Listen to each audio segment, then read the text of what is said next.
ನಮ್ಮ ಕೂಡಲ ಸಂಗಮ ದೇವನ ಇಲ್ಲದ ಊರು ವನವಾಸ ನರವಿಂದ್ಯ ಕಾಣಿರಣ್ಣ ಅಂತ ಹೇಳ್ತಾರೆ. ಎಲ್ಲಿ ಕೇವಲ ನಾವಿವತ್ತು ಹಣಕ್ಕಾಗಿ ಸಂಪಾದನೆಯನ್ನು ಮಾಡೋದು, ಕೀರ್ತಿಗಾಗಿ ಸಂಪಾದನೆ ಮಾಡೋದು, ಯಶಸ್ಸಿಗಾಗಿ ಸಂಪಾದನೆ ಮಾಡೋದು, ಇದಿಷ್ಟೇ ಜೀವನ.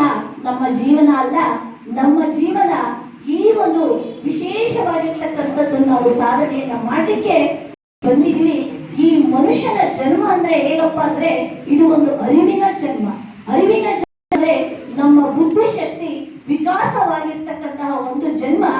ಈ ಜನ್ಮದಲ್ಲಿ ನಾವು ಊಟ ಮಾಡಿ ಬಟ್ಟೆ ಮಾಡಿ ಮಲಗಲಿಕ್ಕೆ ಬರದೆ ಹೋಗಲು ಬಂದವರಲ್ಲ ಅಂತ ಹೇಳ್ತಾರೆ ಒಂದ್ ಕಡೆ. ಅಂದ್ರೆ ಇದಕ್ಕಿಂತಲೂ ನಾವು ಸಾಧನೆಯನ್ನ ಮಾಡಬೇಕು ಅಂತ ಹೇಳ್ತಾರೆ. ಇಂತಹ ಸಾಧನೆ ಮಾಡಕ್ಕೋಸ್ಕರ ಬರುವ ನಮಗೆ ಅಷ್ಟಾವರಣಗಳು, ಪಂಚಾಕ್ಷರಗಳು ಕೊಡ್ತಾರೆ. ಇದನ್ನ ನಾವು ಇವತ್ತಿನ ದಿವಸ ನಾವು ಬಸವ ಜಯಂತಿಯಿಂದ ಒಂದು ಆಚರಣೆಯನ್ನ ಮಾಡಿ ಹೋಗೋದಷ್ಟೇ ನಮಗೆ ಮುಖ್ಯ ಅಲ್ಲ. ಬಸವಣ್ಣನವರು ಕೊಟ್ಟಂತಹ ಸರ್ವರಿಗೆ ಸಮಪಾಲು, ಸರ್ವರಿಗೆ ಸಮಬಾಳು, ಕಾಯಕವೇ ಕೈಲಾಸ, ಮತ್ತೆ ಮನುಷ್ಯತ್ವದಿಂದ ದೈವತ್ವದ ಕಡೆಗೆ ನಾವು ಹೋಗ್ಬೇಕು ಅಂದ್ರೆ ಸಾಧನೆಯನ್ನ ಮಾಡಬೇಕು. ಮೊಟ್ಟ ಮೊದಲು ಈ ಸಾಧನೆಯನ್ನ ನಾವು ಮಾಡಬೇಕು ಅಂದ್ರೆ ವಚನಗಳನ್ನ ಓದಬೇಕು.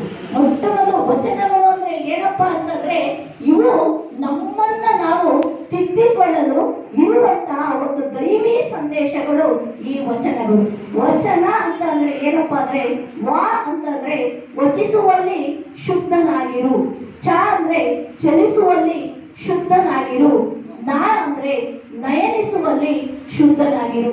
ನಮ್ಮ ನಡೆ ಮತ್ತು ನಮ್ಮ ನುಡಿ ಶುದ್ಧ ಆಗಿರು. ಮೊಟ್ಟ ಮೊದಲು ನಮ್ಮನ್ನ ನಾವು ಶುದ್ಧ ಮಾಡ್ಕೋಬೇಕು. ಅದಕ್ಕೆ ತನ್ನನ್ನ ತಾನು ಅರಿಬೇಕು ಅಂತ ಹೇಳ್ತಾರೆ. ಅಂದ್ರೆ ಎಲ್ಲವನ್ನರಿದು ಫಲವೇನಂದಯ ತನ್ನ ತಾನರಿಯಬೇಕು ಅಂತ ಹೇಳ್ತಾರೆ. ನಾವು ಇವತ್ತಿನ ದಿವಸ ಎಲ್ಲ ಜಗತ್ತನ್ನೇ ಅರಿತಾ ಇರ್ತೀವಿ, ಎಲ್ಲವನ್ನ ಅರಿತಾ ಇರ್ತೀವಿ.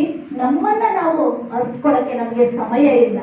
ಸಮಯ ಇದೆಯಾ ನಮ್ಮನ್ನ ನಾವು ಅರ್ತ್ಕೊಳ್ಬೇಕು ಅಂದ್ರೆ?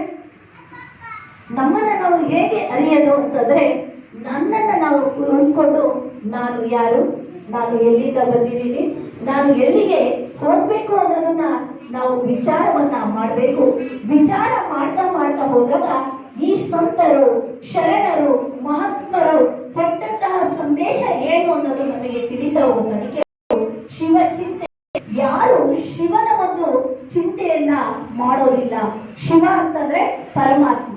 ಪರಮಾತ್ಮನಿಗೆ ಯಾವುದೇ ಒಂದು ಆಕಾರ ಇಲ್ಲ. ಆಕಾರ ಇತ್ತು ಅಂದ್ರೆ ಅವನು ಪರಮಾತ್ಮ ಆಗ್ಲಿಕ್ಕೆ ಸಾಧ್ಯ ಇಲ್ಲ. ಅದಕ್ಕೆ ಮಹಾದೇವಿ ತಾಯಿಯವರು ಹೇಳ್ತಾರೆ, ಸಾವಿಲ್ಲದ ಕೇಳಿಲ್ಲದ ರೂ ಇಲ್ಲದ ಚಲುವಂಗೆ ಒಲಿವೆದೆ ನೋವ, ಕಡೆ ಇಲ್ಲದ ಎಡೆ ಇಲ್ಲದ ಚಲುವಂಗೆ ಒಲಿದೆ ನೋವ ಅಂತ ಹೇಳ್ತಾರೆ. ಅಂದ್ರೆ ಬಸವಣ್ಣವರು ಒಂದ್ ಕಡೆ ಹೇಳ್ತಾರೆ ಪರಮಾತ್ಮ ಅಂತಂದ್ರೆ ಯಾರಪ್ಪ ಅಂದ್ರೆ ಬಸವಣ್ಣನವರು ಹೇಳ್ತಾರೆ, ಜಗದಗಲ ಮುಗಿಲಗಲ ಮಿಲಿಯಗಲ ನಿಮ್ಮಗಲ ಪಾದಾಳದಿಂದ ತಮ್ಮ ಶ್ರೀ ಚರಣ ಅಗಮ್ಯ ಅಗೋಚರ ಅಪ್ರತಿಮ ಲಿಂಗವೇ ನೀವೆನ್ನ ಕರಸ್ಥಲಕ್ಕೆ ಬಂದು ಚುಳುಕಾದಿರಯ್ಯ ಅಂತ ಹೇಳ್ತಾರೆ. ಅಂದ್ರೆ ಪರಮಾತ್ಮ ಸೃಷ್ಟಿಕರ್ತ, ಪರಮಾತ್ಮ ನಮ್ಮ ಕೈಯಲ್ಲಿ ಇದ್ದಾರೆ.